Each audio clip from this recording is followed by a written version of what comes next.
কখনো যদি আমাদেরকে এমন কিছু সিচুয়েশনে পড়তে হয় যে আমাদের সিমিলার টাইপ যতগুলো অবজেক্ট আছে সবগুলো অবজেক্টই আমাদের এডিট করতে হবে। সাপোজ আমরা একটি সার্কেলের পাশে কতগুলো রেক্টেঙ্গেল দেখতে পাচ্ছি, প্রত্যেকটি আলাদা আলাদা অবজেক্ট। সিমিলার টাইপ এই অবজেক্টগুলো যদি আমাদের এডিট করার প্রয়োজন হয়, যে আমাদের সবগুলো অবজেক্টই আসলে এডিট করতে হবে, তাহলে সেটি অনেক পেইনফুল ব্যাপার। সাপোজ আমি যদি একটি সার্কেল ড্র করতে চাই, যে কোনো একটি একটি রেক্টেঙ্গেলের মাঝখানে, এরকমভাবে আমি প্রত্যেকটা রেক্টেঙ্গেলের মাঝখানে যদি আমি একটি সার্কেল ড্র করতে যাই, তাহলে এটি আসলে অনেক পেইনফুল ব্যাপার হয়ে দাঁড়ায়। তো এরকম ক্ষেত্রে আমরা আসলে অ্যারে ক্রিয়েট করতে হবে বা অ্যারে এডিট করতে হবে। আমরা যদি সবগুলো অবজেক্ট এখান থেকে কেটে দেই, এই অ্যারে এডিটিং অপশন ইউজ করার জন্য এখান থেকে সবগুলো অবজেক্ট এখান থেকে কেটে দিয়ে আমরা জাস্ট একটি অবজেক্ট সিলেক্ট করে আমরা যদি পোলার অ্যারে ক্রিয়েট করি, পোলার অ্যারে ক্রিয়েট করলে আমরা বেস পয়েন্টটা স্পেসিফাই করে দিচ্ছি। তো এখান থেকে আমরা যেহেতু এই অবজেক্টগুলোকে এডিট করতে চাচ্ছিলাম, এমনভাবে চাচ্ছিলাম যে একটি অবজেক্ট এডিট করে আসলে সবগুলো অবজেক্ট এডিট হয়ে যাক, তাহলে আমাদেরকে অবশ্যই এডিট অ্যারে অপশনটা ইউজ করতে হবে।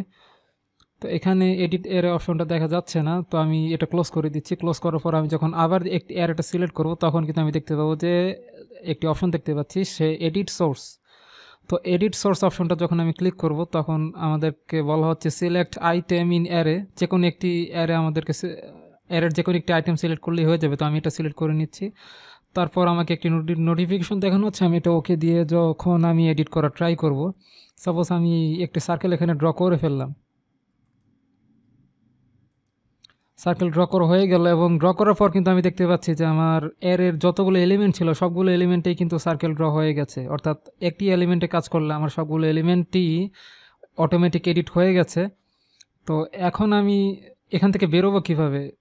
জাস্ট আমার এর এডিট অপশনটা যে সিলেক্ট হয়েছিল সেই টুলসটা কিন্তু এখনও সিলেক্ট হয়ে আছে। এটি বের হওয়ার জন্য আমি মাউসের রাইট বাটন ক্লিক করছি।